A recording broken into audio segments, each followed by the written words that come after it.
Right, so I am live. I've not arranged to do a stream tonight, but I've got a little slot, an hour slot to come in and do a live stream. So I'm going to answer some questions. They've been piling up on the website and I've not answered them. For anybody who you have to have a proper eagle eye here, excuse the pun, I've got something wrong with my eye. Don't know what it is. Whether I got a sting close to it or got something in it, not sure. I don't remember getting stung in the eye, but I got a really swollen eye. And it's not swollen like kind of bee sting swollen, but it's just like, I think it's infected. I think I got like a bit of grit or something in it. So excuse the gammy eye. But if you've got any questions, then feel free to stick them in the chat. I will answer them. It's still light outside. What's going on? Love it. I love long days. It is the best thing in the world. I hate short winter nights. So to see that it's like 9:10 in the UK and it's still like bright outside, like an hour of sunlight left. I love it. Right, going to answer some questions. We sold lots of nukes this week. Lots of nukes went out. So I think it was 83 that went out yesterday.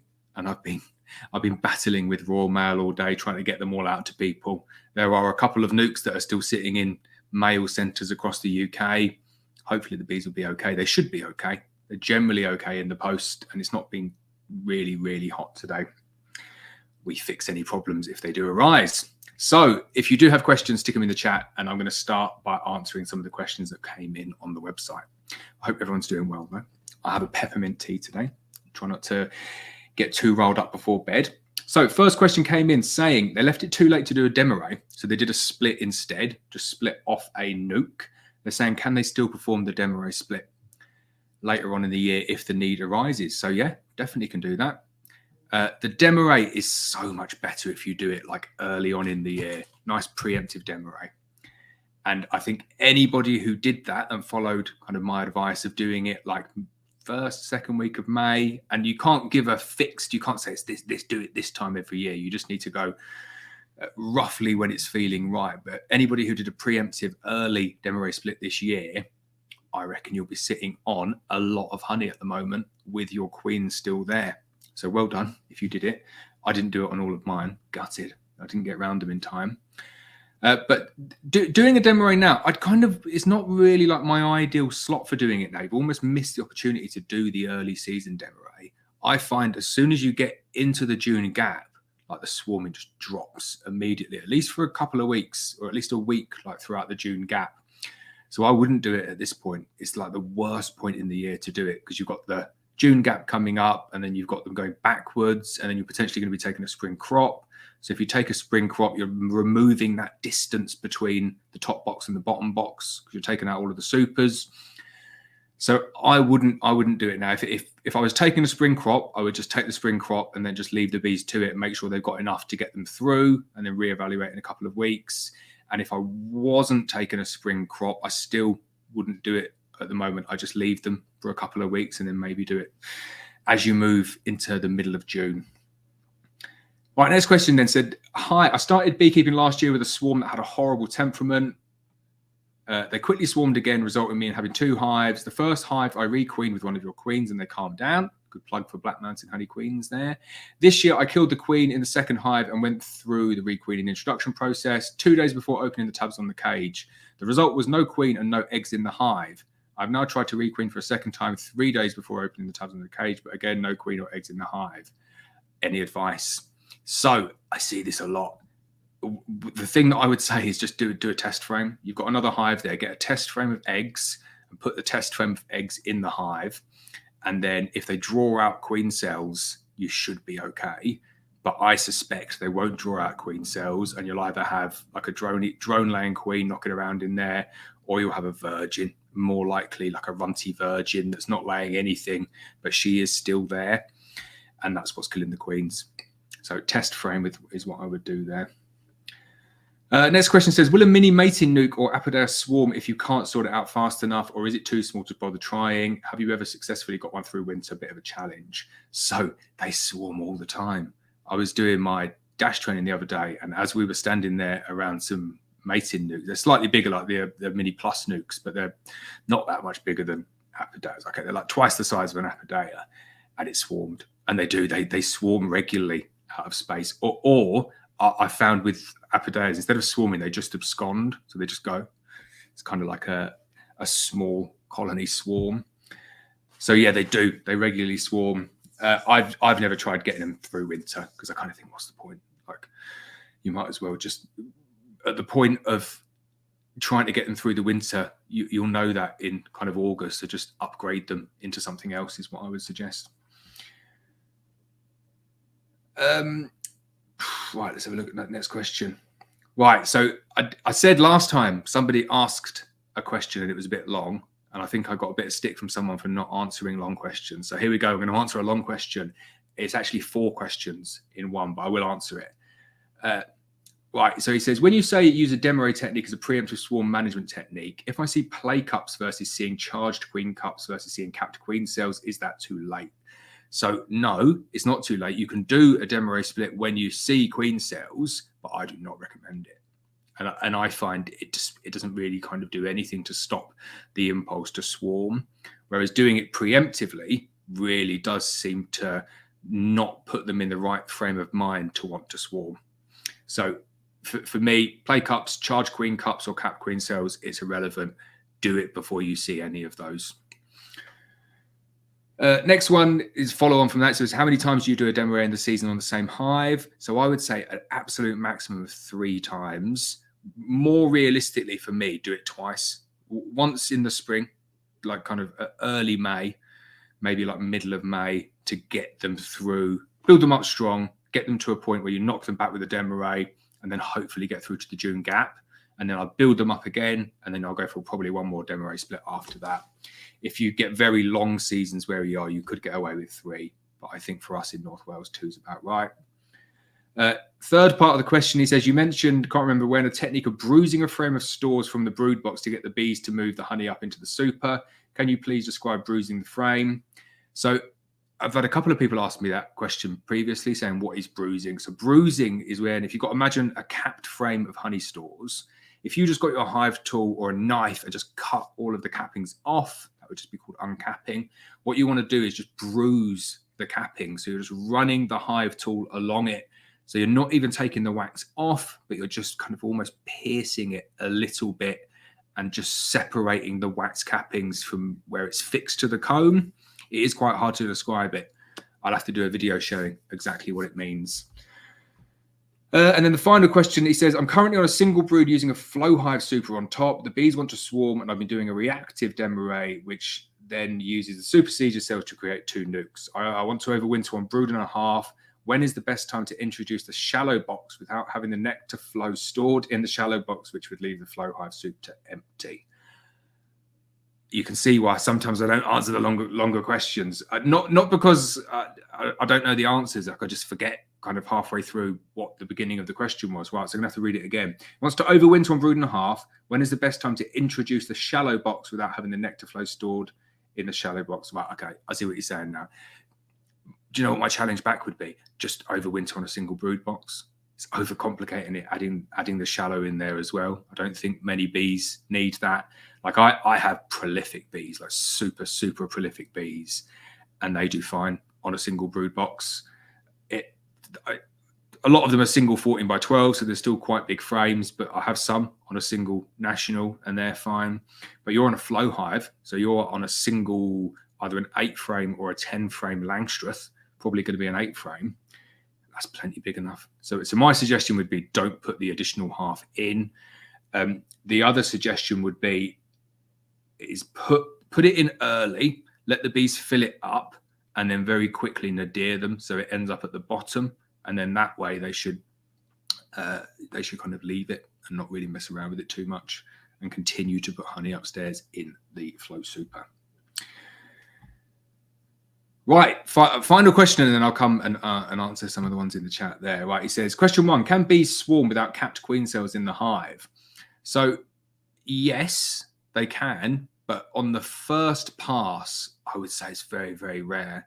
And what I mean by the first pass is that if a colony is building up normally and then decides to swarm, they will develop swarm cells, numerous swarm cells in the hive, and they generally swarm around the capping of the first swarm cell. I found one the other day. I don't even know if I've done the video for that yet. I've not done the video for that, and I will not promise I will not plug channel membership anymore. So I basically give the video where I found a queen in a colony with capped queen cells, and she hadn't left yet. So there we go. You don't need to become a channel member. And I reckon they would have swarmed that day.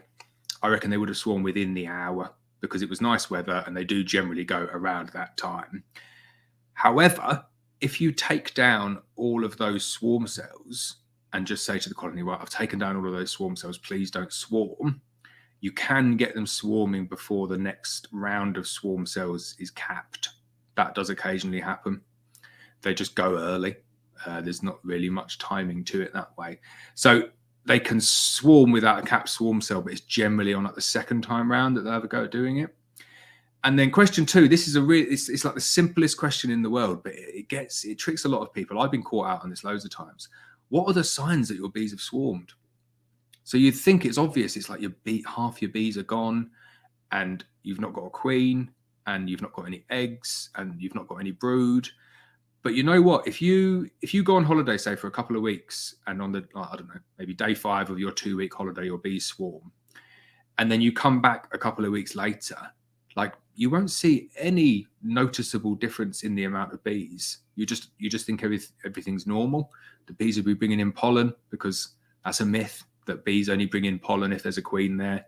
Bees are opportunists. They just bring it in. They don't really care whether there's brood to be fed. So you'd look at it from the outside and you think, right, loads of bees bringing in pollen, everything's good. And then you'd open them up, and then the first thing you would notice is that there's no eggs and that there's no queen. But sometimes you might not always be able to see your queen.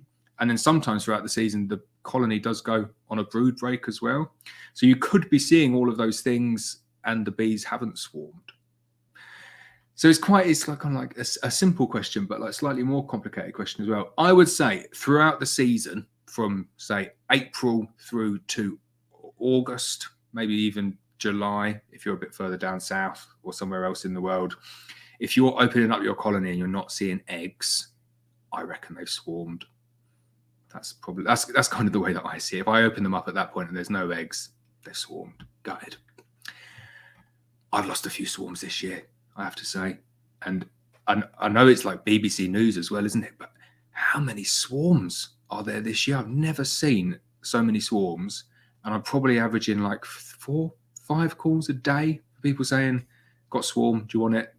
Roof, do you want it? And I always ask them, even though I'm not coming to collect it, I'll send me a picture and I'll happily identify them for you. Because 9 times out of 10, they're bumblebees.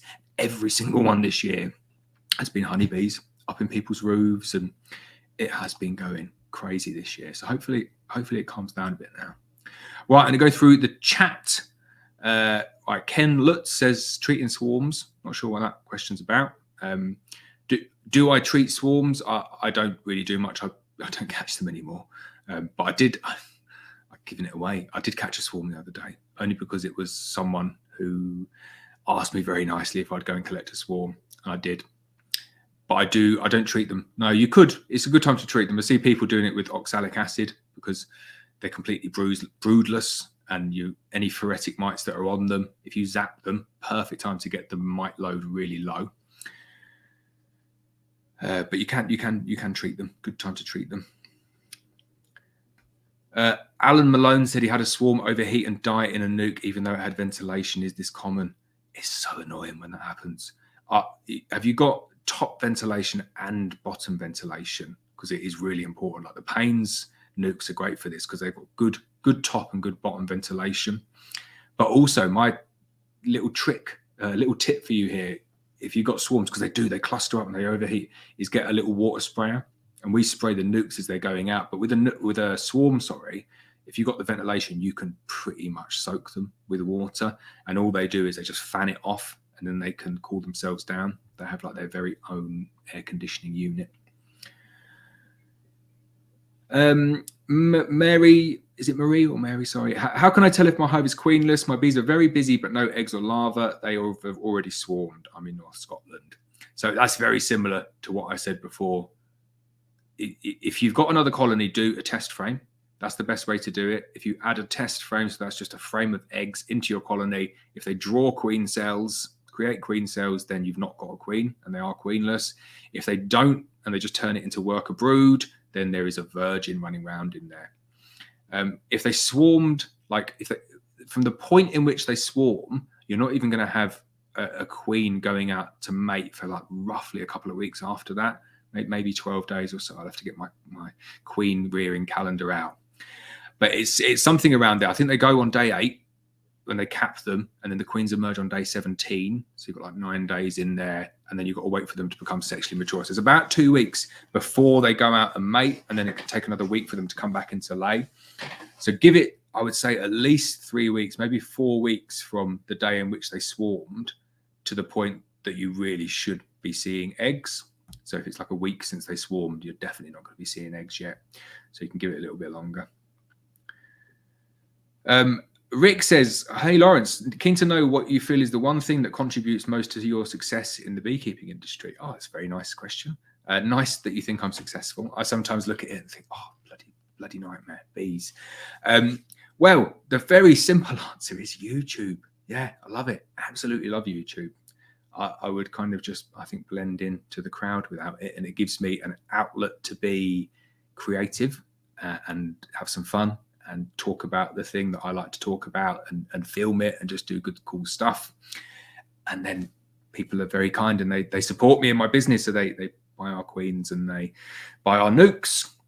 If that's not what you meant by that question, and you meant kind of in terms of like success with the bees, there's a couple of things that really did make a massive difference in terms of my beekeeping. One is clipping my queens. That transformed my beekeeping.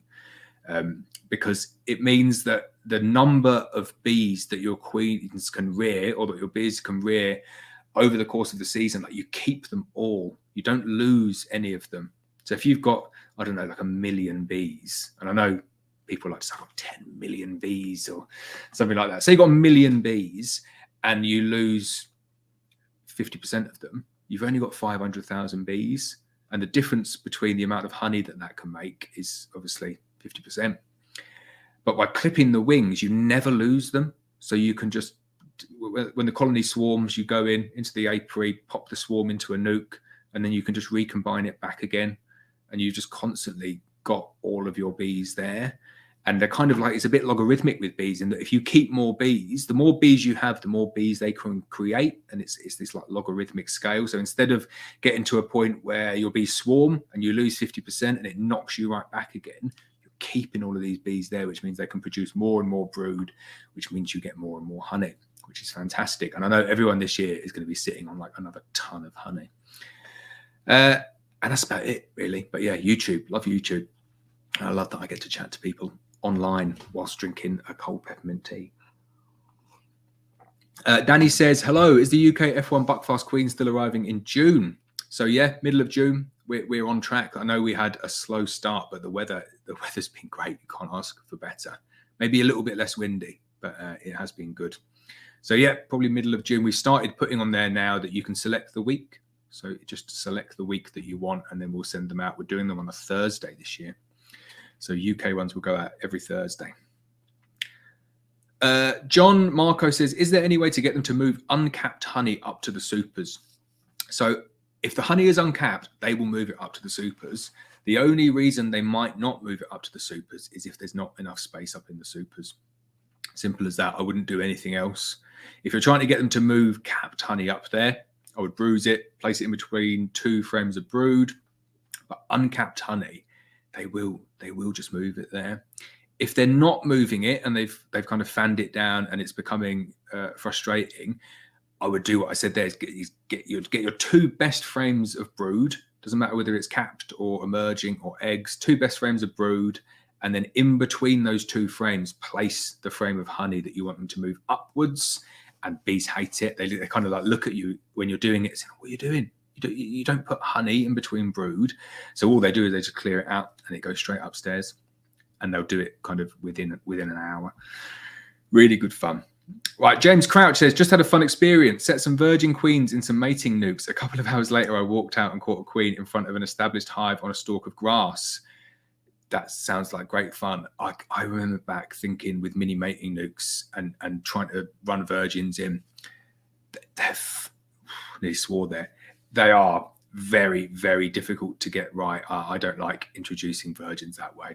I much prefer introducing cells, and I use the little foil tip as well, where you don't just put the cell in, you put the foil wrap cell in, and you just leave the little tip sticking out the top.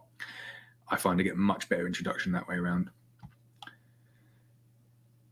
Right, let's go next up. Right, so Kogs says, what do you do with the last, hopefully I pronounced your name right there. What do you do with last year's super frames that have some cells with moldy pollen in them? I tend to scrape back to the foundation, but just wondering if I should bother and let the bees sort it. So it's always good to have a look. I would like to see how moldy we're talking here, but if I have like a few cells of moldy pollen in there, I just leave the bees to it. They fix that and they'll just clear it out. Anything that's moldy, and yeah, anything that's a bit too moldy, just scrape it back. But I wouldn't worry too much at all. Alan Solomon says, howdy from Texas. Hello. Lasource says, what do you think the drawbacks are to taking out the queen just before the big honey flow? I do find, and people say this is anecdotal, I'm not sure, that if you take out the queen like before the honey flow and you just stop all of that brood activity in there and you've got a lot of bees, I reckon it boosts it. I reckon it boosts the honey flow, because all of the bees have not got anything to do. You've got like X amount of bees, say 10 million bees again or whatever, 50,000 bees in a colony, and maybe, I don't know, a third of them, quarter of them, however many it is, are on brood duties, and then you've just given them nothing to do, so they just like sit around. So then they get promoted up quicker. They're not just going to sit around in the colony doing nothing. They'll just get promoted up and they'll become foragers. So I do find if you take the queen out, or you cage that queen during a big flow, I reckon you get a bit more honey. I've never tested it. Andy Hayward says, hi Laurence, when doing a preemptive demo array, is it better to use a frame of eggs or a frame of capped brood in the bottom box with the queen? So I always use one frame, your best frame of capped brood as close to emerging as possible. And the reason being is that I want as many nurse bees to come down and stay down with the queen. And they're drawn upwards by the smell of all of the open brood. But I want that initial burst of nurse bees to stay down with the queen to kind of get her going. That's my logic anyway. And it seems to work. Alan says he's caught 7 swarms so far this year. Can anybody beat 7? I've caught 1. I reckon I could have had a few more, but I've definitely not got 7. Stuart Campbell says, regarding swarming, I think there is an increase in swarms due to a big rise in new beekeepers who aren't really understanding or preventing swarming. I know a lot in my area that's happened to. Yep, so I think that's one of the factors in terms of more people beekeeping, so more swarms. I do think that, like the weather this year, the fact that we had such a long, cold spring, I had people, and we were similar. I just went and stuck some supers on in the end without even inspecting a lot of them. But I think people have this in their head, which is too cold to inspect. And if I can't stand there in shorts and a t-shirt, it's too cold to inspect, and you're doing more damage by not inspecting your bees. So you're doing less damage by not inspecting them. So I'm not going to inspect. And then it just went bang, and it was hot, and the bees are kind of tuned in to the length of the day, not so much as the temperature. So the bees were building up, and I think and everyone will agree here, the first time you opened your bees up this year, I bet everyone was like, wow, they are way further on than I thought they were going to be. So then we were caught out, and I think immediately that the bees get a little bit of sense of claustrophobia, like a not enough space early on in the spring, it triggers swarming. And you get this early trigger that goes through, and then they just go. So I do think it was a combination of a cold spring, early spring, followed by kind of like nice prolonged warm weather, bringing in tons and tons of nectar. And then it's just clogged out an already congested brood nest and sent out loads of swarms. But it has been the worst year that I can ever remember in the last maybe like 8 or 9 years. Page's Farm says, been catching swarms for weeks, but had one the other day. Never saw any evidence of a queen. It was a big swarm, but had no queen. I requeened them, but is this common? So yeah, you do get them going out, because sometimes the queen will just like come out. If you've got a clipped queen, you can get that where the swarm will go, and they just leave the queen behind. You do get that occasionally, and depending on how long they were there, sometimes maybe they'll stay up in a tree for a couple of hours, then realize that there's realize that there's no queen there, and then go back, and you might have intercepted them in between. I'd say it's rare. I wouldn't say it happens all the time. I'd say what's a lot more common is finding multiple queens in swarms. That happens all the time. You'll get like loads of 6 or 7 virgins in one swarm. That definitely happens.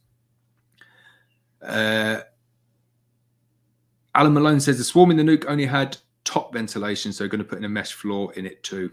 Yeah, you got to do it. It's the worst thing in the world. It's horrible because with swarms, they're so big and there's so many bees, and then they're all dead. It's not nice. Right, Thomas, channel member, says, one of my hives swarmed last week. They located on a fence post, but then they went back into the hive. I looked into the hive the day after they started laying queen cells, but no sign of the queen. Right.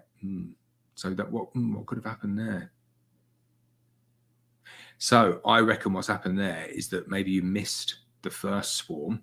First swarm's gone. And then the second one went on like the emergence of a virgin, and then just kind of thought, yeah, don't fancy this, and then went back in. So I reckon that's what's happened. They're throwing out casts. When you went back in, did you see any emerged swarm cells or any capped swarm cells? Or had you removed any swarm cells previously to that? Be interesting to know that. Tom Timperley says, hey, Laurence, do you find any difference in the temperament of your bees in woodlands? I have an apiary in an oak plantation. I find a lot of my hives are grumpy feisty. No, I not see any correlation between that. Like, there's a lot of things that people say about not keeping bees in woods. My favorite one was that rain spatters or kind of patters off the trees and then goes onto the beehive's nest, and the bees don't like it. And I always thought, how have they worked that out? Like, they just made something up there. But bees do like woodland. They do like it. But I find in terms of disease and in terms of like getting good results from your bees, keeping them in full sun is definitely the best. In the UK, maybe not applicable in Australia or something where it gets very, very hot. But in the UK, full sun for me all the way. Oh, Thomas says previously the queen was clipped and marked. So you need to go searching outside the front of the hive because she is probably in the long grass somewhere. That's a shame. Mem says brought a queen last week from me. Thanks for the great service. Cheers, Mem. Pop the cap on Saturday. I'm going to the apiary tomorrow. Is it okay to do an inspection, or do I have to still wait till Saturday to inspect? So when did you pop the cap on Saturday? Okay, so that's fine. Yeah, you should be fine going back in there now. Neil says, hi, Laurence, trying to get ahead of the game here. What's the best method for compressing bees into one brood box going into winter? So if you're like on, say, 7 supers, let's go ambitious here. If you're on 7 supers and a single national deep, then it's probably a little bit of a push trying to get them all down into one. So I would maybe do it in 2 stages and go take the 7 supers off, blow the bees out, clear them however you want to clear them, and then give them another brood box and go into double brood and maybe overwinter in that configuration. For me, though, doing it into 14 by 12, I'm quite militant with it. I just take all the 7 supers off, blow all the bees out, and just say, right, you will fit. And they look back at me and say, there's no way we're going to fit. And you see them bearding out the front. And as long as you do that in good weather, the bees are fine just bearding out the front for a little bit. And I reckon within like 2 or 3 days, they work it out and they make space for themselves. And I do that at the same time as doing my apiary strips and at the same time as giving them the first feed. And it seems to work. It seems to work very well indeed in terms of getting them through. Right, Andrew Rogers, another channel member, says, I previously split a hive as I left it too late to perform a demo rate. Can I perform a demo rate on the original hive now if needed? So I answered your question at the beginning of this, Andrew. Yes, you can. It's fine. You can do the demo rate on the colony at any point. I say a minimum, make sure that you've got 2 supers full of bees above the queen excluder. That's my kind of gauge for making sure that you can do it. Laurie Collins says she's honeybound. What do I do? So make sure that you've got enough space upstairs in the supers. If they've not, if all of your supers are full and they're backfilling the brood nest, then that is your problem. If you've got loads of space upstairs in the supers already, but the bees aren't doing what you want them to do, and you've got capped honey downstairs. You need to bruise all of those capped frames and put them in the middle of the brood, in between your best 2 brood frames. So you just get in your hive tool, running it across the face of that wax cappings to bruise it, and then the bees will move it up. And then the other way of doing it is moving more foundation closer to the brood nest. So if you've got supers that are full, so like say you've got 4 supers on, and the top one is foundation and the bottom 3 are full of honey, I would just take the top one that's foundation, I would under super it, get that as close to the brood nest as possible, and that can help them start to move it up. Right, I'm nearly to the bottom of these questions here. I'm not gonna stay around all night tonight. 25 more minutes, absolute maximum. So if you want your questions answered, stick them in the chat, or I'll just have to talk about my new golf clubs that I bought. Right. Tom Timperley says, split my hive 3 weeks back for swarm prevention, all with swarm cells, not back just to 1, all walk away splits, 7 hives swarmed, including those with just 1 cell. Luckily got 6 back. That's annoying. I wonder why that happened. So they swarmed with just 1 cell there. You're 100% sure you didn't miss a cell, because that is properly unlucky.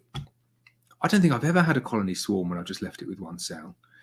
I did have one the other day, which was really annoying. I left it on 1 cell, and there were no decent open ones, so I had to give it a capped cell. And I went back in like 3 weeks later thinking we should be seeing eggs here because the weather has been fantastic, and there was still a capped cell. I was like, so annoying when that happens. And it was just, clearly a failed cell. So I opened it up, and it was failed. It had gone like yellow, the queen. I was gutted. Kustrim says, hi Laurence, best wishes for you and your bees from Kosovo. We have only rain in May. What are your thoughts? What would happen in the next months? No honey so far. Oh, that's rubbish. It's weird, like how the weather changes throughout Europe. Like I saw the weather in Italy. Italy's been having crazy weather as well. Like I think on one Sunday they got 300 millimeters of rain. That much rain. Absolutely mad. And it's been all right over here. Like it was rubbish to start off. It was cold, but then the last 2 weeks, 2.5 weeks have been very, very nice. What I would say in terms of, let's look at it as a positive. Yeah, when you do get the sunshine, the ground is going to be very nice and moist, and as long as you get like a good week or so with the rain not washing out the flowers, you can get amazing yields. It doesn't take long to get a bumper yield. We see it at the heather. And if you've got the right amount of bees at the right time, it only takes a week, and you can have 3 supers full of honey in a week quite easily. So you're talking maybe 20, 30 pounds, maybe not 30 pounds, call it 20 pounds a super. You could have 60, 70 pounds of honey in a week if you get the good sunshine. So it just keeps them alive, get through the worst bit, and I'm sure it will warm up shortly. Alan says, in Texas with 100 Fahrenheit weather, I keep hives in the morning sun, and after 12 it is in the shade. That's probably wise. Darren Broadway says, hello from Alberta, Canada. Just taking a break from working my bees. Hot 26 degrees today. We're not used to this. Thank you for the videos. Cheers, Darren. It's crazy, the differences in time. It's like 20 to 10 here. I've had my dinner. I've done almost all my work already for the day. I played 18 holes of golf with my new clubs. I shot an 83. I was quite happy with an 83. Right. Andy Hayward says, I bought a colony a month ago with 2 supers that have been left onto over winter. Half of the contents of the frames are crystallized. What would you do with them? My second year, so not have much drawn comb. So difficult to know what to do with them there, because if they're fully crystallized, if they're like oilseed rape crystallized, you're never getting that out. It could be worth, that's probably like the 4th time I've said it now, it could be worth bruising them. You could nadir that super and bruise the frames and let them work it. So that's just like voodoo to anybody who doesn't understand that. So what you could do is take that box of super frames, bruise them with your hive tool, break off all of that wax cappings, or you could even uncap them if you can do it nice and neatly, and then put that underneath the brood box with more supers on top. That's called a nadir. And bees hate that when you do it. They say, what are you doing? We don't put honey underneath brood. You put brood under honey. So they fix it for you. And the way they fix that is they take the honey and move it back upstairs to the supers. but they won't do that if it's too crystallized, because they just won't bother working it. And if that is the case, the only option you've really got is to melt it out. Don't really like melting it out too much, because then you lose the entire wax contents of the frame. I can't believe I forgot to do this. I need to put my head up a little bit. Put the questions up on there. That was like my favorite trick. Right, I'll get back to putting the questions up. Here we go. Right, so Robert Bergin, how do you say it? Says, after doing a demo, what's the best way of getting the bees to remove the honey into the supers so you don't extract the brood frames? That follows on very nicely from the previous question. So I would do a nadir before they cap it, or after they cap it, bruise it. But before they cap it, stick it underneath the original brood box, and they'll just move it up. That's great. Laurie Collins, this is the one about you being honey bound. So there is no brood nest, just honey. So I reckon you've probably got an issue with a failed or non-present queen. If you've just got complete honey everywhere, then there's no queen laying any eggs. So I would maybe put a frame of eggs in and see if they draw out cells. I suspect they will draw out cells, which means that there won't be a queen in there. And then by adding a queen in there and putting a space up should fix your problem. Alan says, can you do another queen rearing video, as the last one was really windy, and also sell your golf clubs and come fishing with us? I like fishing as well. That's like my second hobby. Love fishing. Got to be sea fishing though. Not got any time for. It's not. I don't want to offend anyone here. It's not that I haven't got time for any fishing. There's not sea fishing, but I like to eat what I catch. That's kind of like my motto. So yeah, queen rearing video, that is on my list. I'm definitely going to do that one again, because I'll be able to do it quicker and I'll be able to do it with a better mic, because it is a bit windy, that video. Hey, Aaron became a YouTube member during this chat. Cheers, Aaron. Jim says, is there any issues using the queen cells from a demo split? So no, and there is a way. Some people do this and they try and re-queen from that top box, like simultaneously with the bottom queen downstairs. I kind of have mixed results doing it. So the idea being that when they create the queen cells upstairs, instead of taking them all down, you leave one, and then you put an upper entrance in, and then you can leave them to re-queen up there. I've done it and they've swarmed though, so I've not like nailed it. I wouldn't want to recommend it and say this is a good technique. They definitely won't swarm, because they swarmed on me a few times doing that. But in terms of the swarm cells, in terms of the emergency cells that are up there, you can make splits out of them, but I don't like making splits out of emergency cells. It's just, it's not for me. But plenty of people do. It's the same impulse that you would get on a walkaway split. So if you get good weather, good regular kind of sunny weather, then there's no issues with using those cells. Oh God, I gotta go drink my tea. Too much talking. So Gemlig says, I left my bees with a capped queen cell and left them a few weeks. When I checked back, they were laying workers. I assumed the queen died. I shook them out, but can you ever fix a laying worker hive? So maybe the queen went out and tried to get mated and never came back, or the cell failed and they took it back down. Laying workers are a real pain. All I ever do with laying workers, I just shake them out, because by the point they become laying workers, the bees are so old that it's not really much of a valuable resource for me. So all I just do is I shake them out and let them just go into the other colonies. And I've never had any issue with them going in and causing any issues with the other colonies. So it's just like an easy fix for me. I wouldn't kind of try throwing resources after it.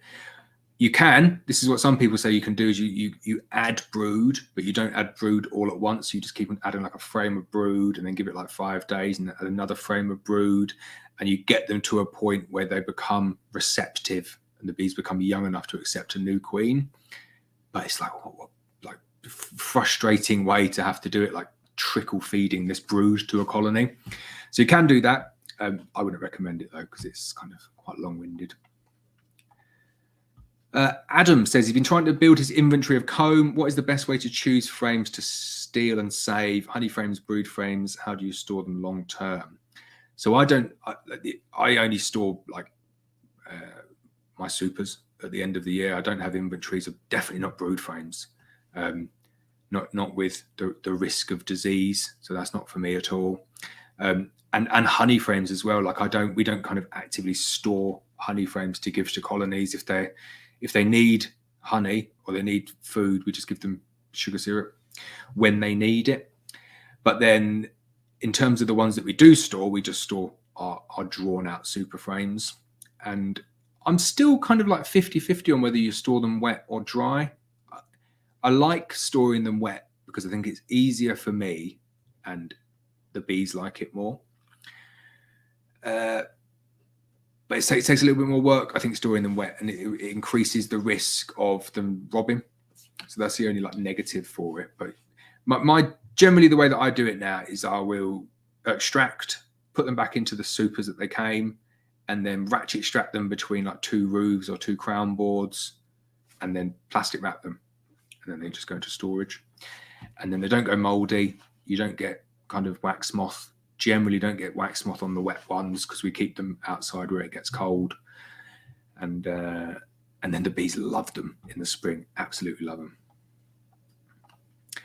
Right, Neil says, have I or any viewers noticed a lot of queen wasps this year? So yeah, I don't know if there's any more than normal, but I've definitely seen a few. You do see a lot of this, like maybe not like now, but a few weeks ago they were properly coming out. I think I found a hornet's nest the other day, European hornet's nest, which was pretty cool. Alsoc says, hi, looking at starting beekeeping early next year. What books would you recommend for the best start? I do plan on doing a course with the local beekeeping association. Any tips appreciated? So definitely go to your local association like this year. If you're thinking of starting next year, they'll do like member days or association days where you can go down, have a play, get stung, see if it's actually for you before you invest all of the money in bees and kit and stuff. In terms of books, I've never been one for books. Like I got the attention span of like a goldfish. So if I get to the contents page of a book, I'm really proud of myself. So I can't recommend one that I've personally read and thought, oh, that was a great book. But I do hear people talk about the Haynes Bee Manual. That's like the simplest one, and talk very positively about it. But I haven't read it. But good luck. Andrew, on average, how many full supers are on your hives now? So between like 2 and 3, but we're in North Wales. We don't get like mega honey crops. I always compare myself to Chris Manton. That's just the way it goes, Chris, if you're listening. But no, I don't. He's very honest about his honey crops. I think the biggest one that he had this spring was 7 supers. I'm not jealous. I'm not jealous, Chris. Oh, here we go. Joe Murphy, $5 in the post. Right, bit of a plug for you. Bought a Black Mountain honey queen last August. I've already had to split it into 5 hives. It's so prolific. Never had a queen like it, rearing queens from her too. Excellent. Like I say, checks definitely in the post. Cheers, Joe. It's true. Not everyone likes how prolific they are, but they certainly are prolific, aren't they? They're prolific, they're healthy, and they gather honey like it's going out of fashion. They really do. I like our queens. And has this spring been a bumper season? So I think it's probably going to be one of the best springs on record for most people, which is weird, isn't it? Because you think middle of April, if you'd have said, do you think this is going to be a good spring? I think the majority of people would have said, no, it's either going to be like average or below average. It was not looking good. But I tell you the reason why I think it's been so good, though, in that you've got all of that cold weather, but while it was cold, it was quite wet. So the ground's taken a really good soaking. But then the temperature, just like someone flicked a switch, and the temperature's been really, really good. So good daytime temps, good nighttime temps. But the biggest thing, and this is the most important thing for me, this is what I think, I just hypothesizing, it's not rained. And when I say it's not rained, it's literally not rained for 3 weeks, not a drop. So all of the flowers, they've just been just like secreting all of this nectar. And if you get like a big shower come along and just like wash all of that blossom off and bash it off and like saturate the flowers don't last anywhere near as long. So then you lose kind of all of the nectar yield for that day until the tree can kind of build back up again and have new flowers come and open and secrete more nectar. But where it's just been sun and nice warm temperatures, you've not had any of that. So the hawthorn, for example, like hot hot and mild and muggy is what you get good yields on the hawthorn. And then if you don't get that rain to wash the flowers out either, you get mega crops. And the sad irony, I think, behind it all, is that it's not really what anybody needs, because all it's going to do is put further pressure on the honey prices, which I know for kind of like beekeepers who keep bees in their garden it's irrelevant. They just want to get as much honey as possible. But I do think bee farmers are looking at that a bit and thinking there's too much honey. We could do with a couple of poor seasons to maybe put the pressure back on the market in terms of supply and demand, because at the moment the demand is the supply is far outstripping the demand. So the demand's going down, but the supply is going up, which means that the price is only heading in one direction. I waffled on a bit about that one. Yeah, bumper spring harvest, definitely. Thomas says, out of interest, what got you into beekeeping? Everyone's story is different. So I don't know what got me into beekeeping. It's a bit of a weird one. It's not like I didn't dream when I was young. I thought, you know what, I want to keep bees. I want to be a bee farmer. I want to have a YouTube channel. I definitely didn't. I think the most appealing thing for me when I started beekeeping was honey. Like, I love food. And like we have chickens, and like neighbor keeps pigs, and we get sausages and bacon, and guy that I do the nukes with, he gets cows, and he sold me half a cow last year, and it's amazing. I did some brisket in my Komodo Joe the other day. If anyone hadn't realized, I do love to go off on a completely random tangent. So here we go. I did some slow cooked brisket in my Komodo Joe, 8-hour brisket with a rub from a cow that I had met. And it was amazing. So taking that back to the question, I like the fact that you can get honey. And what I really liked about the bees and the honey was that it was like, it wasn't down to me in terms of, you know, with a cow, you can feed them a certain type of food, or you can put them on a certain type of pasture, and that will affect the way that the meat is. But with bees, especially in North Wales, it's kind of just like, it's up to you. There you go. I've given you a house. Now you just need to go out and fill it with food. So I love the fact that you get all like different variations. But it was mainly the food that got me into it, kept me there anyway. Joe says, any idea why Langstroth frames don't have the slit that you get on national frames to keep the foundation straight? Wish Thorns would put that on all frames. That's very strange that you mentioned that. I've been doing frames this week. I've been putting together a couple of 100 frames, Langstroth ones, and I was thinking the exact same thing. Why don't they have the groove? But I like that they don't have the groove. I don't find it's any issue with keeping the foundation straight, because as long as you're storing them vertically, they just kind of like naturally fall straight. So I found that I could put Langstroth frames together way quicker than I could put national frames together, exactly because of the fact that it didn't have a groove. So goes to show, that two different beekeepers wanting two different things. But I don't like the groove in the nationals. Going back and doing the nationals now, I find it a pain, and I don't think it really necessarily keeps the foundation that straight. It just takes ages to slide the foundation into it. But I got sausage fingers, so I'm rubbish at stuff like that as well. Alan Malone says he does carp and sea fishing, but he wants to say thanks for all the vids. Me and Griff are the reason he has his first hives this year, and like the fishing, it's a bit of a headspace in a hectic life. It's so true. That's the thing. Like I say, I came for the food, but I stayed for the peace and the calmness, because I never got into beekeeping thinking, oh, you know what, I'm going to be in someone's farm, on someone's farm, just in the middle of nowhere, just really enjoying like the peacefulness and the tranquility. But I do, every time I'm at the bees, I'm always rushed off my feet, but I do appreciate how calm it is. And it's nice. It is one of the only places that you really get like some downtime. Even if you're doing work, you get some quiet time. You can't answer your phone. You can't speak to people. It's just focus. So yeah, I completely get you on that. But I'm just going to chuck back in there, Alan. The only thing that surpasses that is a bit of golf. Golf, you can't get better headspace than golf yet, because it doesn't matter how much stuff is in your mind. You think, I've got to do this, I've got to do that, I've got to do that. When you're playing golf, all you think about is, I've got to hit that ball straight. That's it. And then you shank it. Joe Murphy says, do you prefer to use Apidaeas or the BS Honeybees 2-in-1 nuke for queen rearing, working out which to buy and use for yourself? So I tried both and many other variants as well. I much prefer doing it with the BS Honeybees 2-in-1, but get yourself the metal divider. Don't be fooled into the cheaper, more rubbish Corex divider because it didn't work. So get the upgrade kit with the crown board that's got the queen excluder bits in. They are good. And the metal divider, and then that is a much, much more flexible system to use. La Source, maybe notching some of the frames in the top box using the OTS method, then emergency cells are quite good. I can't speak for other areas of the world. I know a lot of people all over America where it's warm get good results using emergency cells. I just find over here, I don't know. My fingers burnt early on with them. But I know a lot of well-respected beekeepers that will only split, doing a walkaway split. And I've seen their bees are great. So there's definitely something that works.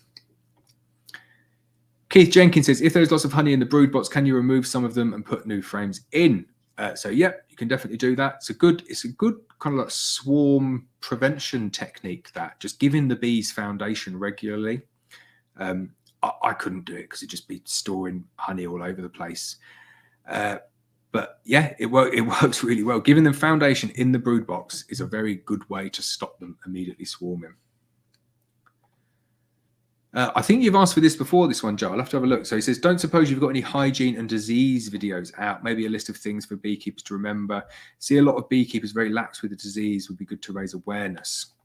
So I agree, fully agree. And I look back on some of my older videos, which is on my to-do list to delete them completely, and just kind of like shudder in how bad they were. And it's you just don't get the whole disease thing until it happens to you, and you have to listen to all of your bees dying because you've poured petrol over them. It's pretty grim having to do it, even to kind of one colony. But that sharpens the mind, and then you look at your whole setup and you think, right, I need to do this, I need to do that. So I'm definitely going to do some more disease videos. The video that I need to take down is the one putting up the old comb to catch swarms. Great way to catch swarms, but highly irresponsible. Really shouldn't be putting up any old frames to catch swarms. I look back at that one and just think, oh, what was I doing? So I will delete that one. But in terms of what I'm doing now, like I just did my dash training last week, so this is all fresh in the mind, which is the disease assurance. I forget what it's called now. Something like that. I was going to be all posh and give you the acronym, and I've forgotten what it is. What is it? Someone will put it down there. What's dash mean? Oh, wait there. This is my mum. Hi, mum. Bit too far. We'll go with the world. Thanks.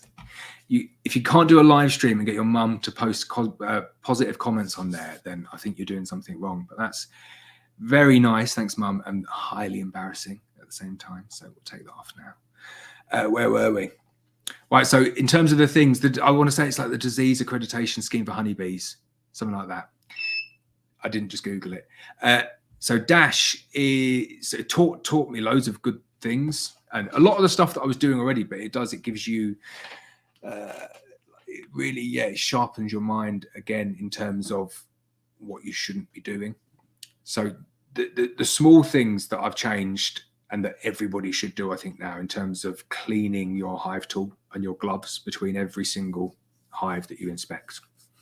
So what they suggest is get a bucket that can hold a few hive tools, and then get one. This is something I learned. I wasn't doing this. So I used to always mix my washing soda in the bucket that had the hive tools in. So what they say to do is, no, don't do that. For every 5 liters of water, you take 1 kilogram of washing soda, which is just like cleaning soda, and then mix that up in like another bucket or like a container that you can decant out of, and then get your bucket and put some hive tools in it, maybe 3 or 4 different hive tools, and then pour a few inches of this solution into the bucket. You only need enough just to cover the hive tools. And then they chuck in a pair of tweezers, and they chuck in a pair, like a little scouring pad, and all the bits in there that you're going to be using in your hive. And then before you go into every single hive, you're washing your hands So you're going to have clean nitrile gloves on, disposable nitrile gloves, new pair for every apiary.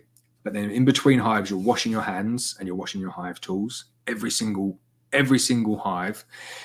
And then when the water in the bucket becomes a little bit mucky, you discard the water in the bucket and then you decant some more in from your container.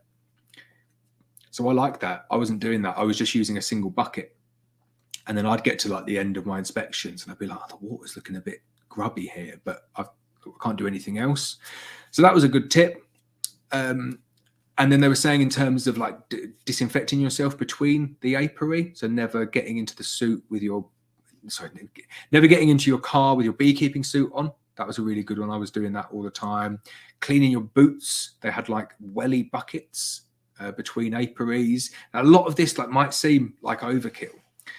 And a lot of questions came out in the training, which was like, well, this is my setup. How do I adapt this? And they said, look, what we're teaching you here is absolute best practice.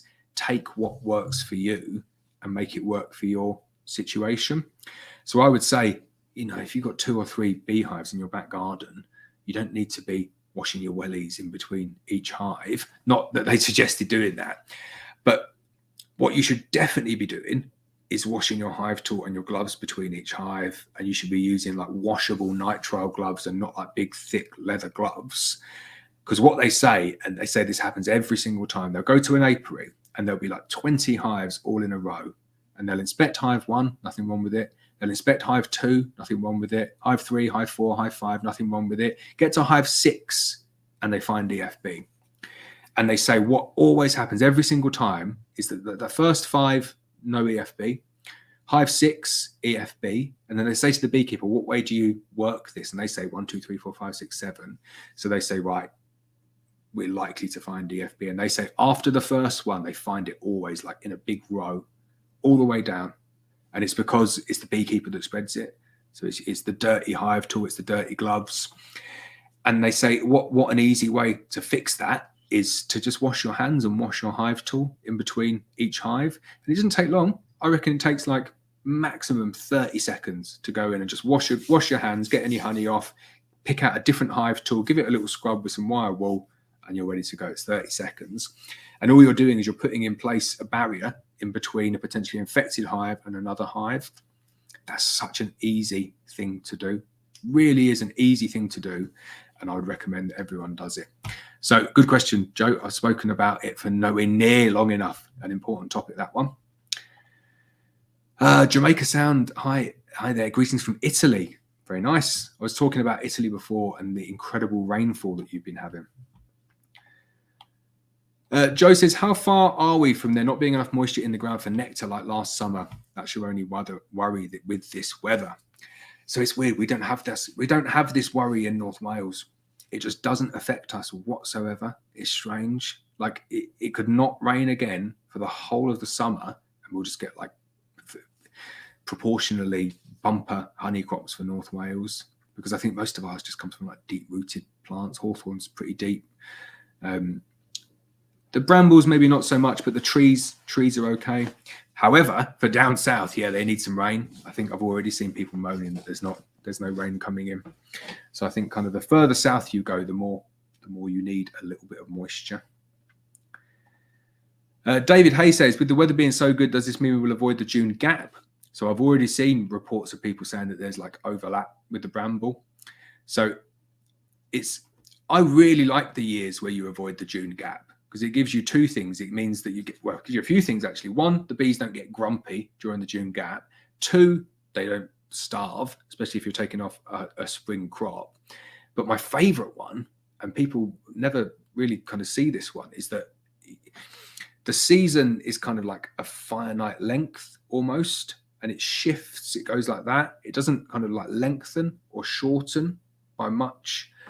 So if you don't get a June gap, what you almost certainly get after not getting a June gap is a much earlier finish to the season, which some people don't like, but I love. The earlier that you can finish the season in the UK, it's the best thing in the world, because it means you can pack up all your stuff and just get on with getting ready for Christmas.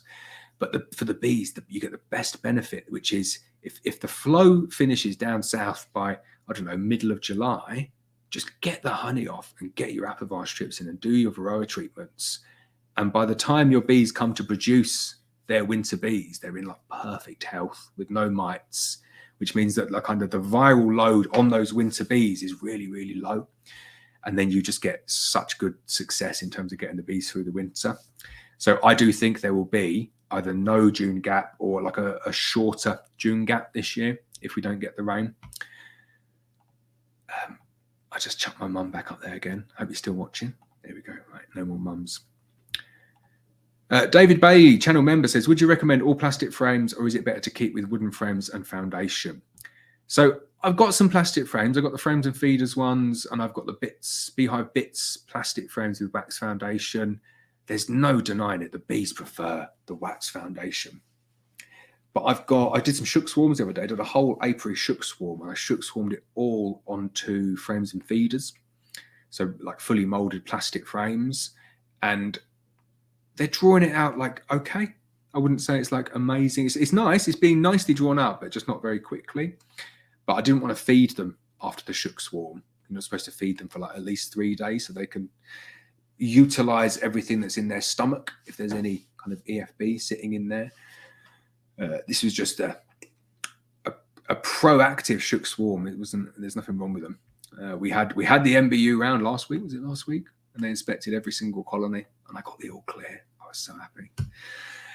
But I'd already committed to saying this year I'm going to shook swarm at least 50%. So I did one colony last week, and I got doing another. I'm doing a full apiary on Friday as well, and then I'm going to do another one possibly at the weekend, and that will be 50% shook swarmed. And if I get round to it, I'll shook swarm them all this year if I've got the time. That's going to be the plan. Right, Rob says, just about finished my extraction room. What food hygiene course do I need to do before you get the council out to check it all? So it's like a level 2 in food hygiene and manufacturing. I think they tag on something else to the end of food hygiene. It's definitely a level 2, but it's surprisingly easy.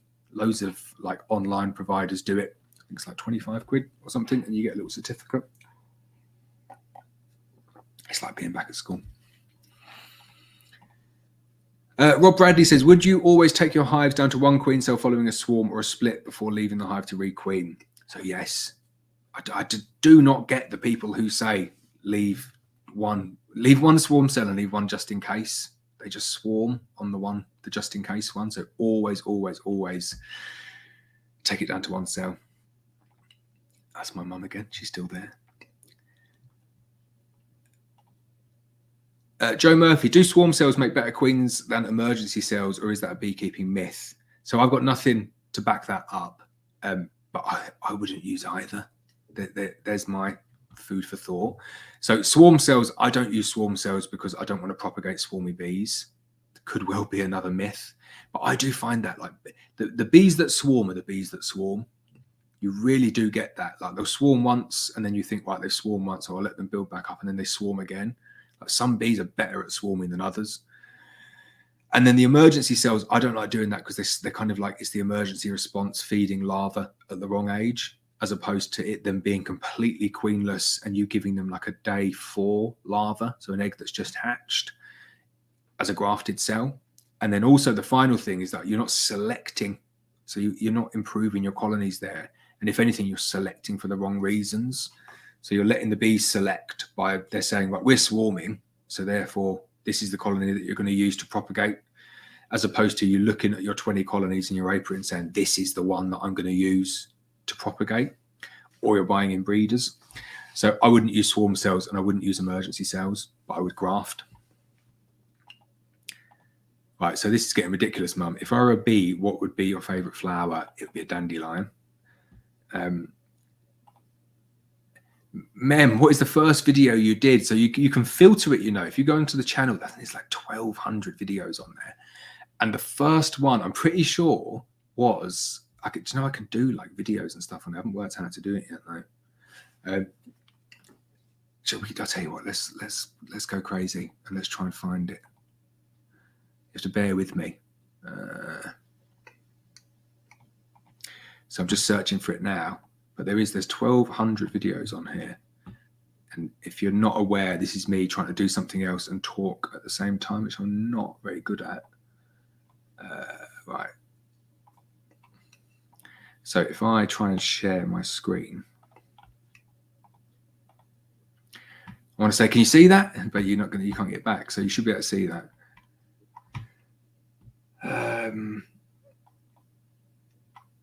I do love the analytics of YouTube. So there we go. This is the first one, 29th of December, 2019. It's a 14 by 12 national frame hyperlapse, and it's got my daughter in it. And she was quite ill at the time. So let's play it, see if I've got the bandwidth to play it.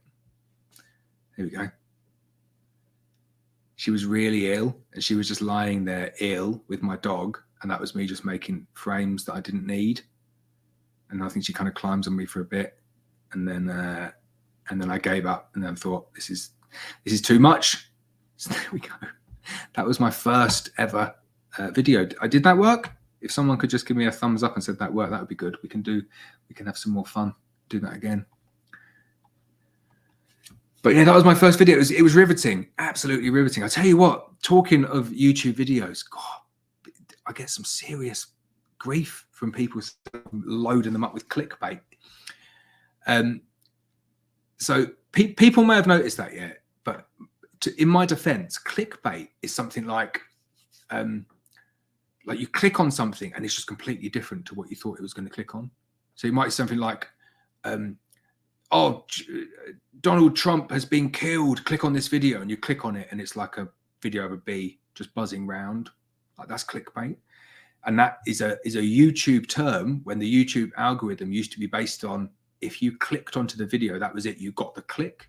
I'm still sharing my screen on it. There we go. So that's clickbait. Saying something like, it's time to say goodbye, and then people clicking on it and being like, that wasn't what I expected it. It's like, that's not really clickbait. That's just me being a slightly imaginative with my titles, because it was time to say goodbye to the colony that died. That's all it was. It was time to say goodbye to the AMM colony because they become drone layers, and I killed them because they were drone layers. If people think that it was something else, and then they get angry, this is the thing, people get really angry. They say, that's it, I'm unsubscribing now because it's clickbait. And it's like, well, it's not. It's like, I want you to click on the videos to watch the videos, so I'm going to give them slightly imaginative titles. In my defense, again, what I would say is, if you're not like fulfilled after you've clicked them, then that's on me, and I need to do a bit better. But I like to think that when people click on the videos, then you're getting something out of them. So there was another video which was this beehive is full to the brim with problems, and people said it's just too generic. Like, you need to say what the problems are. And I'm like, you're not really understanding like the whole. I need to get people to click on the videos, and then I kind of try and capture you to like entice you into watching the videos because it's interesting. So the first thing is I need to get you to click on them. Yeah.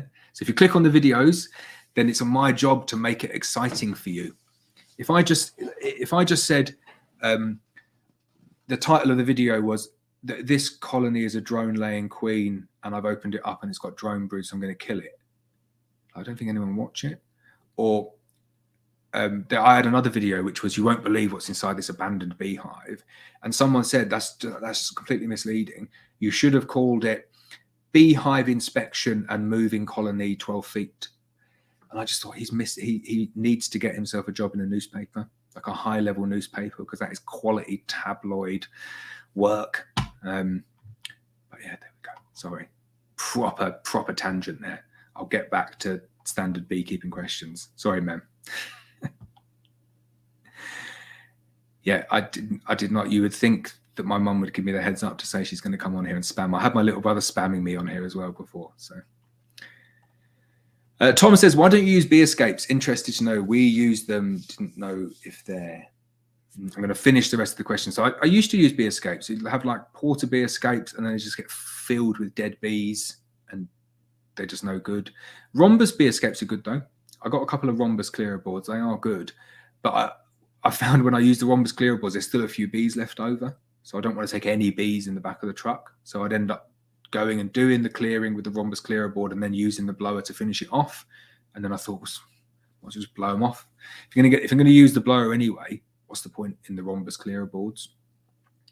So I stopped doing them. Oh, Little Nest Crafts suggesting Beekeeping for Dummies as an easy reading book. I've heard that one been talked about positively as well.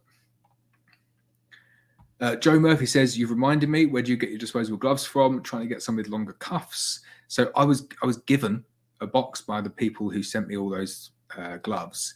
And then I didn't realize at the time, they said, oh no, we don't sell individual boxes. So you need to buy like 72 or 36 or whatever like a crate of them is. So you can't really get them. I think she said that she was selling them to a guy called Sean Killline Mooney, sounds like a wrestler, and then that he could sell them. She asked me if I wanted to sell them, but I said no, we don't sell stuff like that. But yeah, so I can't give you a place to get them as a box or a joke. Oh, I love it. L, do you have a plan to go full-time commercial? Goals, how many colonies will be able to take on an employee? So it's strange, isn't it? Because this was like originally not my plan, but like that's what you would think for like a beekeeping outfit with ambition to take over the world. Like you're going to go full-time, you're going to build up your colonies, you're going to have this amount of honey, and then you're going to take on an employee. I see it slightly differently. Like I love the fact that we don't have any employees, because like it comes with a whole host of risk. You like start taking on employees, and it shows how like risk averse I am. I'm like the least kind of growth orientated person in the world for my business. But if I don't want to take on an employee, I don't want to have to make sure that the business can cater for somebody's salary and have that like on me. So I'm quite happy with the way that it's going at the moment. And I'm trying to keep my numbers down as low as they can be, so I can focus on my actual job, as opposed to trying to grow the business and it getting too big and then not being able to kind of manage everything. So I'm quite happy with it how it is at the moment, and I'm doing my best to get my numbers down to keep it manageable. Dale Hancock says he had bees 6 weeks now, already lost a swarm from a nuke. I'm guessing due to this crazy flow. This year, my second hive is still there and now working the super. I've checkerboarded the stores and foundation. Good stuff. You're not a beekeeper until you lost a swarm, so don't worry about that. They will bounce back very quickly. Alan Malone says, would you say your environment conditions are the same as ours here in Liverpool, as we are pretty close, or would you say there is a difference? So no, I don't think there's much of a difference across the whole of the UK. Like I know, again, I don't want to alienate and make people angry, but where you hear people say, oh, you need to get local bees, you need bees that are local to you, and they're saying like, oh, don't get bees from Manchester, get them from Liverpool, because they need to be like local. They're in tune to the local climatic changes. It's like there's really not that much difference between like Edinburgh and London. Not in terms of bees. Okay, it's warmer in London and the seasons are going to start earlier and finish earlier, but you know, it's not wildly different in terms of max temperature or min temperature. And bees, you know, are fine. You look at Ian Stepler's videos, bees are fine down to like minus 32 degrees C, and I'm pretty sure it's minus 32 degrees F as well. It's like the one where it crosses over, isn't it? So it makes little difference in the UK where your bees are from. They're pretty much able to cope with anything the UK has to throw at it. So no, I wouldn't say there's much of a difference. It'd be fine. So Andrew saying no June gap in Gloucestershire. Bramble is already opening. I've definitely seen it. It's starting to open up. It's going to be a short season, which is good. I'm hoping it finishes. That sounds really negative, doesn't it? It gets too much. It gets too much. Right. Brissinger says the honey is not getting capped in my long hive with the strong flow. Checkerboarding and pulling back just turbocharge them. Any ideas, or do I have to remove some wet to give them space? I'm struggling a bit with my long hives, I'm not going to lie, because they're just there's not much that you can do. Like there's no techniques that are really there. Like you talked about checkerboarding and pulling them back, and it turbocharges them. And if they're bringing in that amount of like raw wet nectar, there's just nowhere for them to put it. So they seem to just leave it. It's a bit of a challenge. So sorry, I'm not going to bullshit you and say do this, do that. I don't know. I'm struggling a bit with mine as well.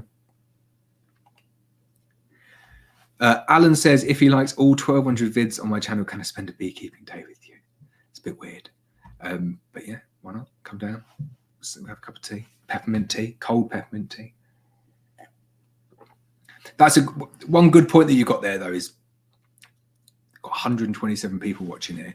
When you watch the videos, please do like them. You can start by liking the stream. Really does, it helps the algorithm, helps the reach of the video. So if you do watch my videos and you do like them, please do hit the thumbs up. Stefan says, can you find a swarm that took off? I'm not really sure I follow that one. Joe says, what's your rough schedule for making overwintered nukes for sale in spring? Which months do you start? How many frame splits, etc.? So I've changed. I think I've done 3 different iterations of this in 3 years now. This year, I think I'm still going to probably go with like middle of July and just leave it late and make them big. It's probably the way that I do it. So I tried doing it before, which is make them small and do them early. So just a couple of frames of like 1 frame of brood, 1 frame of stores, and like maximize the amount of bees that you can get from like a single colony. But with the help that I'm getting doing it now, like partnering up with someone else for the nukes, it makes it a lot easier to do it. And there's more bees. So you can make bigger splits and you can do them later on in the year.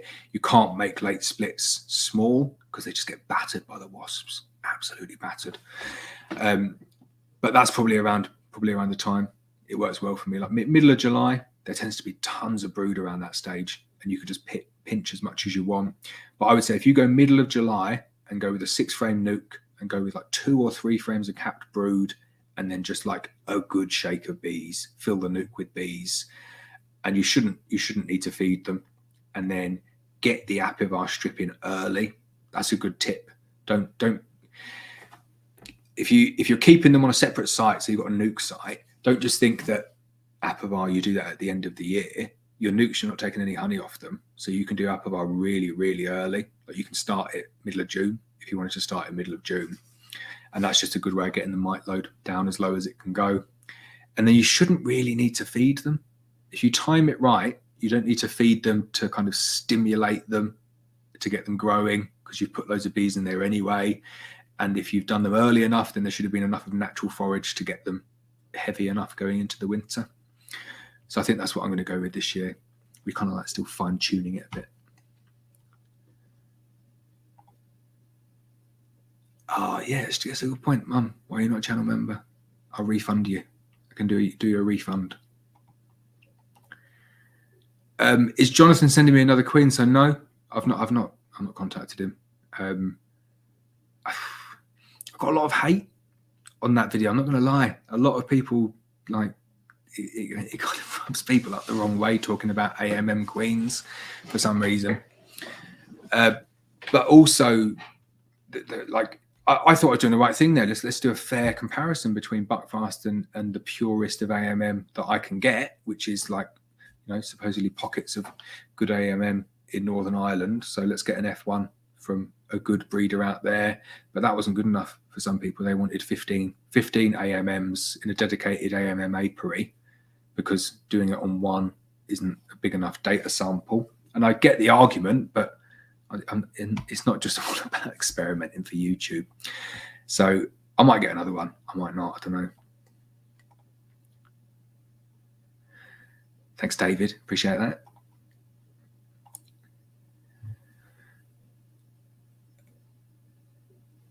Okay, thanks. 1,200 videos, very good. I'll have a go on the spot method. I've not seen that, so let me have a look. Doing it with the right age larva, I'll give it a go. I've always said with things like this, I'm not saying like, oh, I do it this way and that's the right way. Like plenty of people know tons more than me about beekeeping. I can just tell you what has worked for me and what hasn't worked for me in the past, but I'm definitely up for having another go. So I'll Google that and I'll give it another go and we will see how it goes. Oh, it's the wrong one. Right, Dan, another channel member. Got loads of channel members on. It's great. Hi, everyone. Right, it says, good evening. Stupid question, but if a colony prepares to swarm with queen cells, can you expand the hive and avoid the swarm by taking down the queen cells, or is it better to do a split at that point? So there is so much bad teaching on YouTube, me for one, but in beekeeping in general. And one of the biggest ones that I would say is that taking down queen cells stops the bees swarming. Definitely, it does nothing. All it does is it just like makes the bees more angry, and they just swarm anyway. So no, if the bees have created swarm cells, you have to do either an artificial swarm or a split. And the split can just be as easy as taking out like a 2-frame nuke with the queen and just putting her off to one side. I know some people that do it with an apiary. They do. They'll just take the queen and just chuck loads of, like, get a cup full of bees with the mated queen from the hive and just chuck it into an apiary and then just like put it on top of the hive, strap it to the hive. And for like a couple of weeks, like the bees will in the apiary will just start drawing out the cells, and the queen will be up there happily laying away, whilst downstairs you've left one queen cell. Now, some people, they just let that queen cell emerge, and then the colony will get back to normal and they'll have a mated queen. And then you've got a queen upstairs that you can do something with. You can sell it, you can give it away. Or what other people do is, depending on the timing, is that before the queen cell in the bottom part of the beekeeping or the beehive emerges, they just take the cell down and just reintroduce back the queen. And they say that way, it's like it actually works quite well. So if you see swarm cells, you need to take action. You can't just take them down because it doesn't work. But yeah, make a split. Peter says, got my single nuke last year and it has expanded to 5 hives with 8 full supers on at the moment. Wow. Already pulled 25 kilograms off them. When will this flow stop? I can't keep up. Never moan about heavy supers. That's like beekeeping rule number 1. I'm sure you're saying it tongue in cheek, but it was, the funny thing is that it will stop, and it will stop dead. It really will. If the June gap comes, crazy how it just like one day it's like today, beautiful, warm, the nectar's coming in, and then the next day they are pinging you because they get angry when it stops. But I reckon it will stop. Unfortunately, no, we don't ship to the US. I get asked that quite a lot. No, we can't just export and import stuff. You can't get them out there. David Hayes says he caught a swarm which looks like a combination of native British bees, I would say native, and buckfast. Are my eyes deceiving me? There's a queen in there from somewhere, but she is not marked. So no, I don't think your eyes will be deceiving you. You do get that. That's the beauty of open mating, is that the drones are completely non-selected and wild. And if you did watch that video, the clickbait video, It's Time to Say Goodbye, with the AMM colony, that's definitely what happened with that. So I had an AMM colony that was an F1 mated, but it was mated in a place where predominantly they had native AMM bees, supposedly. I don't get into the debate on that. But looking at the bees, they all did look very, very uniform, very AMM, very dark, looked AMM, but very kind of like homogenous. So there wasn't one bee looked like this and one bee looked like that. Really did all look very, very similar, very dark bees. And then what I think happened was the queen failed. So they superseded the queen. And she was in an apiary that's got like 20 buckfast colonies in there. So I think that superseded queen went out and got mated, but mated poorly. And then she came back, laid a little bit of brood, then failed, and then turned drone laying. So that when I went into the drone laying colony, you could see they changed. It wasn't all like bees that looked the same anymore.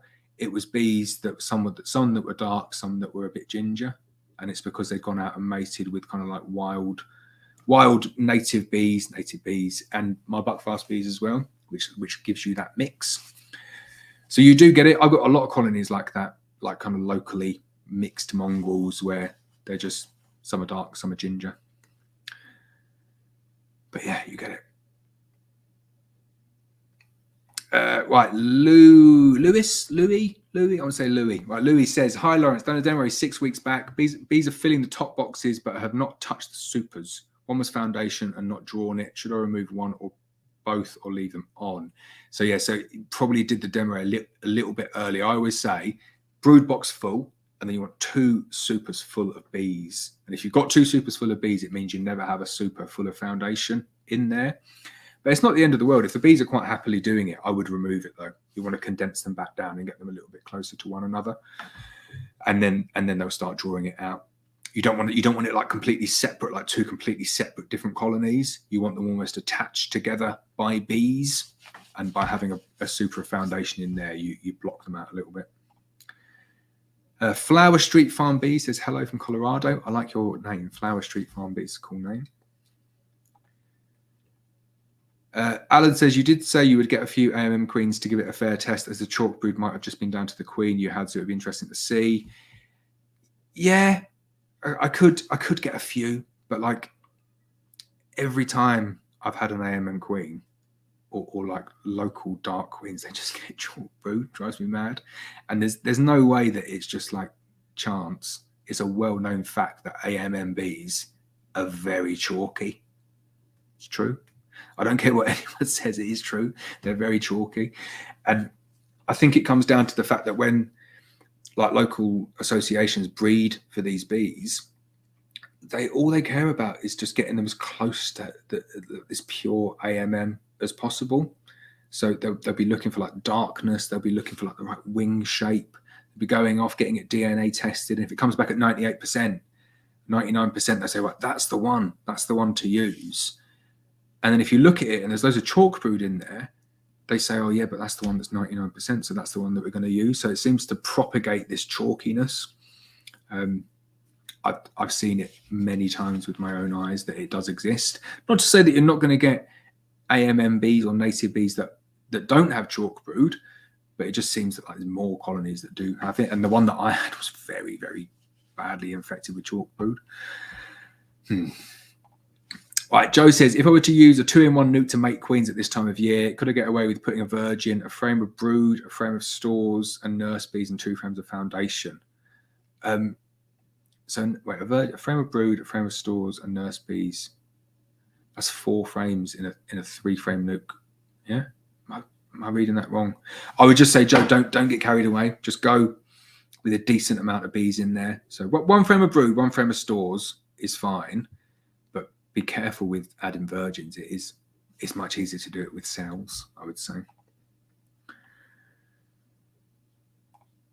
Oh, how about this? Drone style. Received 2 nukes off me today. They're in their new hives and looking forward to seeing how they get on. Thank you. Thank you for buying them. I love seeing people with their kind of like new nukes that they've got and following their stories. It's great. Really good fun. Little Jiminy UK says, are certain breeds of bees resistant to mites? I was given a swarm 3 years ago and I have never had to treat them, and it's a thriving colony. So you hear that some are. To be honest, I see a bee farmer on Twitter and he is adamant that he doesn't treat his bees, at least in like 1 or 2 of his apiaries. And you look at the pictures and they look good and they look thriving. So I do think the bees are able to like tolerate the diseases that are transmitted by Varroa better than others. And this is where the swarminess gene comes in. So some colonies, they definitely swarm more than others. And by swarming, you kind of introducing like natural brood breaks in there, which means that you're getting relief. The bees are getting relief from that transmission of diseases from Varroa. So it's kind of like a bad thing for us, but like a really good thing for bees. But it's like subjective. A thriving colony to some people could mean a colony that never dies. So it's alive. It's bringing in nectar. It's bringing in pollen. Every time you look at the entrance, there's bees there. Or it could mean to like a thriving colony to me would be like minimum 4 supers. Chris Manton, it'd be minimum 7 supers. So it's always like a little bit subjective in terms of what's a thriving colony. But it's more. So for me, they have to thrive and not just survive. And you see this a lot in that bees I think can tolerate and bees can survive the impacts of Varroa, but whether you can get them to a point where they can compete with colonies that are being managed for Varroa, I'm not so sure. But interesting.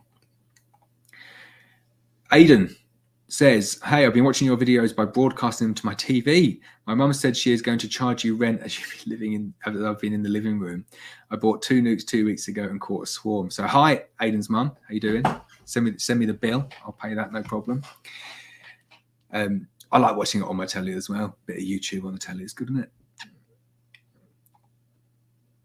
famous last words. What is it? 25 to 11 already. Well, there was 3 questions left when I said that, and then I went off on a ridiculous tangent about golf and having a rant about something, and then you filled it back up with questions, so I've just kept on going.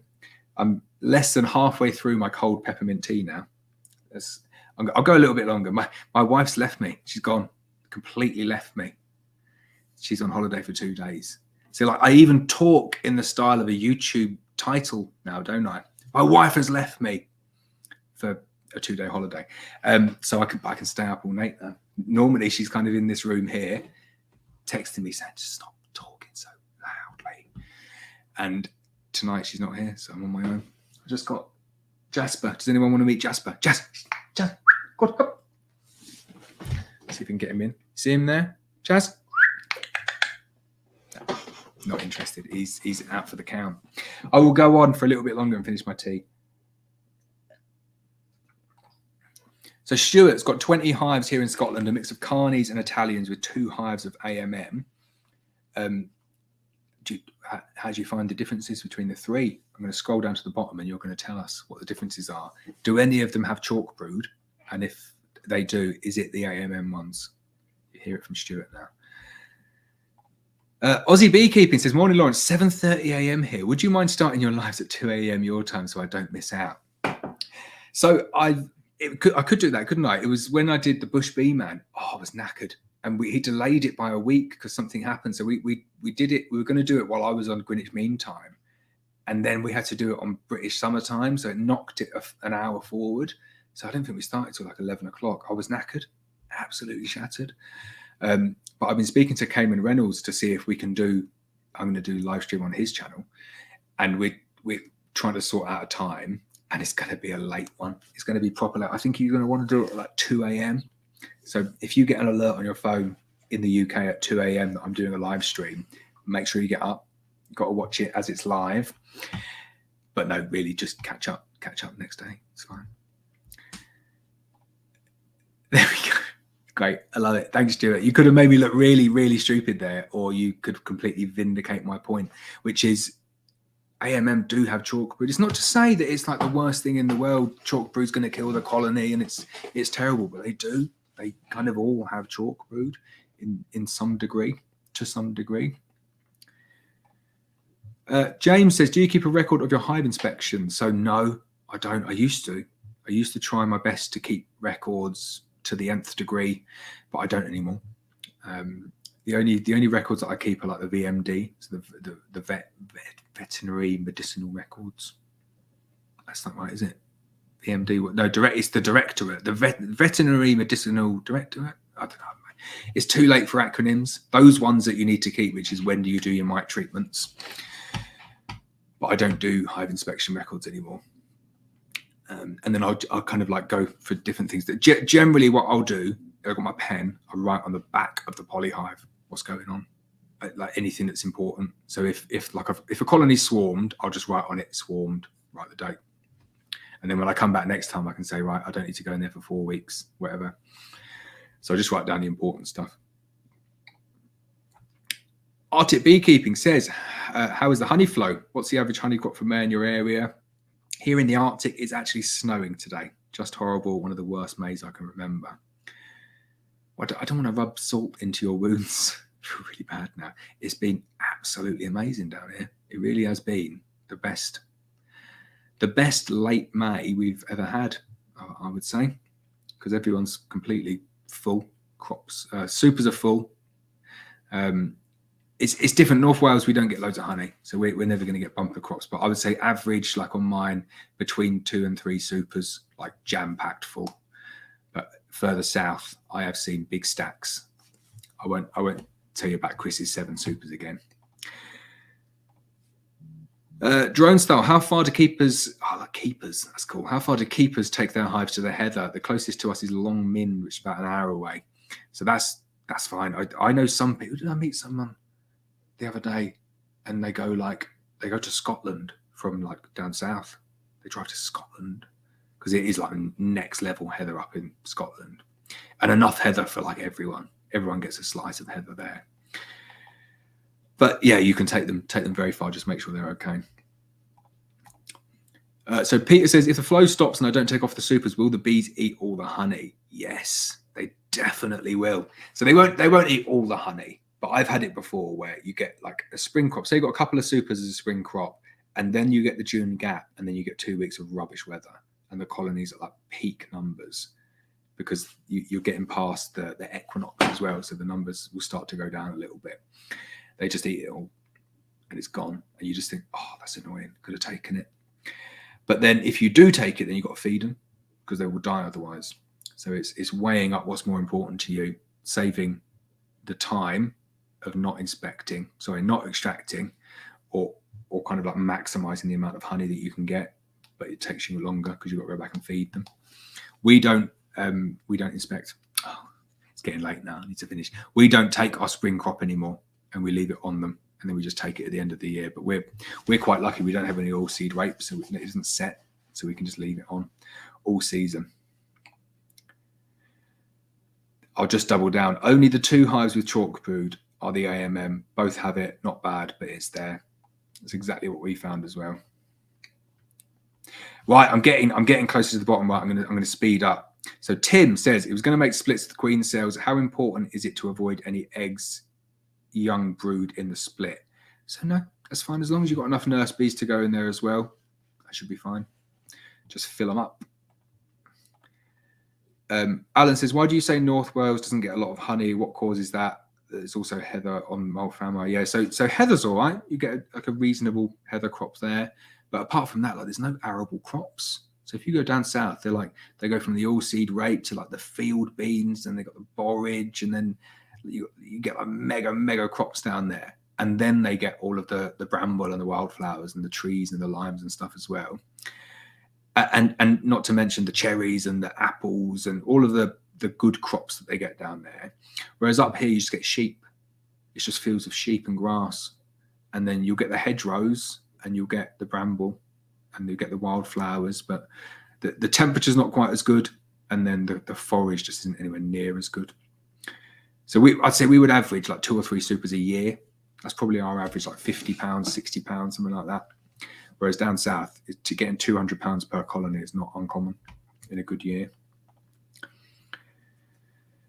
Richard says, I'm trying not to expand my hives. How do I manage swarm control without making splits? So I know I'm a one-trick pony, but the preemptive demo is by far and away the best way of you are doing a split. You're doing like a vertical split, but you're keeping them on one hive stand. And then you condense them back down in the winter or in the late summer into autumn. And then you're back to the same numbers. That's the best way that I've found doing it. The other way is you just take it on the chin and you expand them in the year, and then come August, you combine them back together again. So you need kind of double the kit, but then at least you're condensing them back down to the right number each year, and then it gives you the ability to go again. Sheep, it is Wales. How long before a newly made apiary become laying workers? I have no cell to put in. So I would say with an apiary, it's much easier to do yet. Is just shake them out in front of a new colony. So shake them out in front of an established colony and just let them join back in, and then just restock them with the right age bees, because you do need like young bees in apiaries for some reason. That's what I would do. Otherwise, you'll just find that you won't get the right level of acceptance with the new cell that you put in there, and then they'll probably abscond. That's what I would do. Lasource says, do you get honeydew, and when, if you do? So you do, you definitely get honeydew in this country, but very, very rarely, and not in great quantities at all. Like you might see like a tiny little bit on a bit of a frame. I think I've only ever seen it a couple of times in like a few cells. And I speak to some people who they've said they've maybe got like half a frame of it. I can't remember when it was. It's not something that you could plan for. It's a shame, because I would quite like that. It would be quite a unique honey to get. Right, last question. Aidan says, the 2 nukes I bought are mongrels with dark abdomens. I bought them on 5 frames of brood, and they're still on 5 frames of brood and growing in stores. Any tips on making hives strong? So I went through this quite a bit when I was starting out in terms of like what can I do to make the hive strong? And I've just come to the conclusion that if the colonies want to make themselves strong, they will make themselves strong. And it comes a lot down to their genetics So for example, if you've got a colony on a single brood box and you say, right, I'm going to give you another brood box because I want to make you strong, and they can't support that additional brood box, they just turn it into a super and they just put honey in it. So there's not much that you can do to force. It's like trying to kind of eke value out of something that doesn't want to give you it. So if they're mongrels, I would suggest that you're probably not going to get them booming over double broods and producing like crazy amounts of honey. But you don't necessarily need that or want that. So it's all about kind of what you want. But I wouldn't try and force them. I wouldn't try to push them into anything, like giving them too much space or double brooding them or trying to feed them. Like they will just build up naturally, and you'll get to know like what size they should be at. I couldn't say it better myself. Philip Morse, 117 watching and only 42 likes. I've been here for an hour and 42 minutes. I'm only joking. I'm winding you up. It would be very nice if people hit the like button. Especially if you got this far through the end of the stream, if you're ever watching it live or you're watching it tomorrow or the day after. If you got this far, I reckon I deserve a like. There we go. Andrew Rogers says, can I boil sterilized wooden hives rather than burning? You can, yeah. So you can do them in caustic soda. That's what some people do. But burning them so much easier. It really is. Like I've been burning loads of stuff this week, like scorching it. And it's really easy to do. Just like scrape it down, get the blowtorch on it. I find it's like one of the most therapeutic things to do in the world. I'm going to post a short after tonight showing how I flame some of them. It's so much fun. So you can boil them, and just make sure to Google caustic soda boiling. It's like really alkaline, really dangerous, but like strips everything back. Is good. And the even bigger benefit with this year with that is that you can do it with the frames in. So say you've got like manky old frames with wax in that you don't want to reclaim any of the wax from, but it's all like gunked up. If you can boil the frames in the boxes, so you just dip the whole boxes in with the frames and then you boil it all up and they come out, and then you just pressure wash them and they come out like new. Really, really good, but quite like heavy duty. I would just chuck the frames, get new frames, and then just scorch the boxes. Loads easier. Rob, you're the fourth final question. Right? Rob says, my bees aren't capping off the supers. Any tips on helping them to cap it? They just keep loading up the frames. So that's what they're supposed to do. Don't worry about it. They will cap it when they got time to cap it. At the moment, they're thinking, make hay while the sun is shining. They're out getting all of that nectar in, and they will cap it when they come to cap it. So don't rush them. I've not got any tips to help them rush it or to speed it up, but they're doing the right thing. Just leave them to it. Peter says, just say a big thank you as I watched your videos for 2 years before I got my first nuke last year. Thank you, Peter. Right, that's it. Oh, no, I've missed out this one. There you go, Thomas. Sorry, nearly. But what's the most common honey I get? So we get bramble and clover is the most common up here. Alan's off to like 1,200 vids. Right, when you've done it, let me know. We'll meet up. Andrew, AFB needs higher temperature to kill the spores, so probably not. So yeah, that's a good point. In terms of actually like sterilization, the only way to do it is actually I should go back to the dash here. Let's have a think. Yeah, it is blowtorch. So you do need to blowtorch it for that. But just in terms of cleaning the boxes, you can caustic soda them. That's fine. But a good shout. Always happy to be corrected there. Like that. Oh, here we go. More questions. Larry, have you had a problem losing queens when you transport hive in the car? So no, I've never had that problem. Are you UK? I've not had that problem. Not at all. Right. Sorry. No more questions. I am done. 1 hour and 50 minutes. I really enjoyed it. I will not leave it this long again. I'll be back in another maybe 2 weeks and we'll do another live stream. If you have got this far, do hit the like button and definitely check out the channel membership options, because then you get a very natty little badge. Thank you all. Good luck with the beekeeping season, and I'll see you all soon.